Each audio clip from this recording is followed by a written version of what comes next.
अस्सलामुअलैकुम प्यारे बच्चों, हाउ आर यू। प्यारे बच्चों, आज मैं आपको वर्ब समझाऊंगी। वर्ब यानी फेल। Verbs are word which tell some working being done. Verb फेल वो लफ्ज़ है जिससे किसी काम का करना होना या सहना पाया जाए, इसे वर्ब यानी फेल कहते हैं। यानी वर्ब फेल फ़िक्रे में ऐसे लफ्ज़ होता है जो किसी शख्स या चीज़ से होने वाले काम को ज़ाहिर करे। A verb is a word used for saying something about a person, place or thing. It is the most important word in a sentence because no can be made without it. प्यारे बच्चों, verb एक ऐसा लफ्ज़ है जो किसी शख्स, जगह, चीज़ के मुताल्लिक कुछ ना कुछ कहता है। ये फ़िक्रा में बहुत ही अहम लफ्ज़ होता है क्योंकि इसके बगैर कोई फ़िक्रा नहीं बनाया जा सकता। यानी वर्ब के बगैर हम कोई भी सेंटेंस नहीं बना सकते। मसलन स्लीप सोना, रीड पढ़ना, ड्रिंक पीना, राइट लिखना, ये सब क्या हैं? ये सब वर्ब्स हैं। ठीक है, अब मैं सेंटेंसेस में आपको थोड़ा सा समझाती हूँ। मैं किताब पढ़ता हूँ में पढ़ता जो है ये फेल है, यानी इंग्लिश में वर्ब है। I read a book, read जो है ये वर्ब है। हसन ड्रिंक्स वाटर, हसन पानी पीता है, तो इसमें ड्रिंक क्या है? वर्ब। वी आर गोइंग, हम जा रहे हैं, तो इसमें गोइंग यानी जो काम हो रहा है उसको क्या कहते हैं? वर्ब यानी फेल। शी प्लेड हॉकी, यानी इसमें खेल रहे हैं, तो प्लेड क्या है? वर्ब है। ही राइट्स अ लेटर, इसमें राइट्स लिखना, ये क्या है? वर्ब है। वी शैल प्ले क्रिकेट, इसमें प्ले खेलना यानी प्ले जो है ये वर्ब है। प्यारे बच्चों, मुझे उम्मीद है आपको वर्ब की समझ आ गई होगी। अब मैं आपको वर्ब की हालतें समझाती हूँ। फ़ेल की 3 हालतें हैं जो किसी काम या अमल का होना ज़माने के लिहाज से ज़ाहिर करती हैं। प्रेजेंट यानी फ़ेल हाल, पास्ट यानी फ़ेल माजी, पास्ट पार्टिसिपल यानी फ़ेल माजी मतूफ़ा। अच्छा, बाज़ फॉर्म्स वर्ब की जो फॉर्म्स होती हैं उनमें ईडी या डी का इजाफ़ा करके उसको पास्ट और पास्ट पार्टिसिपल बनाया जाता है। मसलन प्रेजेंट में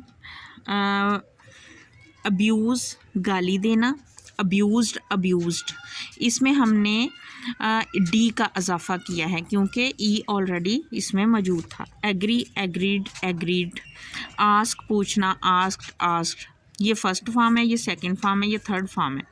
बाक्ड, ठीक है, भौंकना, इसमें आर साइलेंट है। ठीक है, ये वर्ब की फर्स्ट, सेकंड और थर्ड फॉर्म है और साथ उसका मीनिंग है। इसी तरह वावल्स का तब्दील करके भी फर्स्ट, सेकंड और थर्ड फॉर्म बनती है। इसकी फर्स्ट फॉर्म है बी होना, तो सेकंड है वाज, थर्ड है been. Be was been, bear बर्दाश्त करना, बोर बोर्न, कम आना, केम कम, डू करना, डिड डन। आपने देखा इसमें वावल्स की तब्दीली करके इसकी सेकंड और थर्ड फॉर्म बनाई गई है। इसी तरह बाज़ वर्ब के आखिर में टी लगाने से दूसरी और तीसरी फॉर्म बन जाती है, और बाज़ में लफ्ज़ के अंदर कुछ तब्दीली करके एंड पे टी लगा दें तो भी वर्ब की थर्ड फॉर्म और सेकंड फॉर्म बन जाती है। ये अब आपको मैं बताती हूँ कि कैसे बनती है। BURN बर्न, जलाना, तो इसमें BURNT बर्न्ट, ये सेकंड और थर्ड फॉर्म हो गई। ठीक है, इसी तरह LEARN लर्न, सीखना, लर्नट, इसके एंड पे टी लगा के हमने फॉर्म सेकंड और थर्ड फॉर्म बना दी। इसी तरह कीप रखना, केप्ट, मीट मिलना, मेट। बाज़ के एंड पे हम टी लगा देते हैं, बाज़ में हम थोड़ी सी चेंजिंग करके टी लगाते हैं।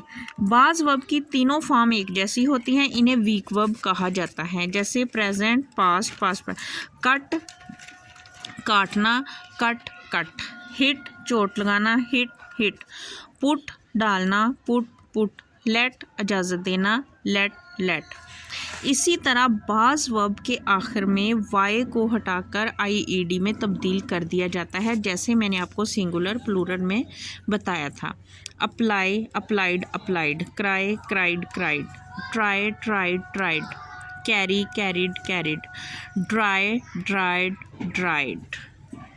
प्यारे बच्चों, मुझे उम्मीद है आपको वर्ब की समझ आ गई होगी। टेंसेस के लिए पास्ट, प्रेजेंट और फ्यूचर के लिए ये आपको फॉर्म ऑफ वर्ब्स आनी बहुत ज़रूरी हैं। कम से कम आपके पास, आपके माइंड में, आपके दिमाग में 500 वर्ब्स की फॉर्म का ज़ख़ीरा होना ज़रूरी है। इसी तरह कुछ हेल्पिंग वर्ब्स होते हैं, जैसे is, are, am, was, were, will, shall. ये वो वर्ब्स हैं जो इनको हेल्पिंग वर्ब्स कहते हैं। ये सेंटेंसेस बनाने के लिए फ़िक्रात में इस्तेमाल होते हैं। ठीक है, is, he, she, it, this, that या सिंगल वर्ड के साथ इज़ आता है। They, we, these, the, those, you, इनके साथ आर यूज़ होता है। एम्स ओनली आई के साथ यूज़ होता है। वाज, ही, शी, इट और सिंगल के साथ यूज़ होता है। वर, दे, वी, आई, यू और प्लूरल के साथ यूज़ होता है। ठीक है, विल, ही, शी, इट, दे के साथ, शैल, आई और वी के साथ यूज़ होता है। ये तमाम हेल्पिंग वर्ब्स हैं और ये हेल्पिंग वर्ब्स जो हैं ये टेंसेस बनाने, टेंस में यूज़ होते हैं सेंटेंसेस बनाने के लिए। ठीक है प्यारे बच्चों, मुझे उम्मीद है आपको वर्ब की फॉर्म्स की समझ आ गई होगी। इंशाल्लाह ताला हम जल्द ही टेंसेस स्टार्ट करेंगे। आप इसको वीडियो को बार बार देखिए, इसको अंडरस्टैंड कीजिए, मेरे चैनल को सब्सक्राइब कीजिए ताकि आप तक जल्द से जल्द तमाम वीडियो पहुंच सकें। प्यारे बच्चों, इसको अच्छी तरह अंडरस्टैंड करने की कोशिश कीजिए और इंशाल्लाह इसके बाद हम एडवर्ब करेंगे और एडवर्ब के बाद हम टेंसेस स्टार्ट करेंगे। जिस चीज़ की समझ नहीं आई आप मुझसे पूछ सकते हैं। मुझे दीजिए इजाज़त। अल्लाह हाफिज़।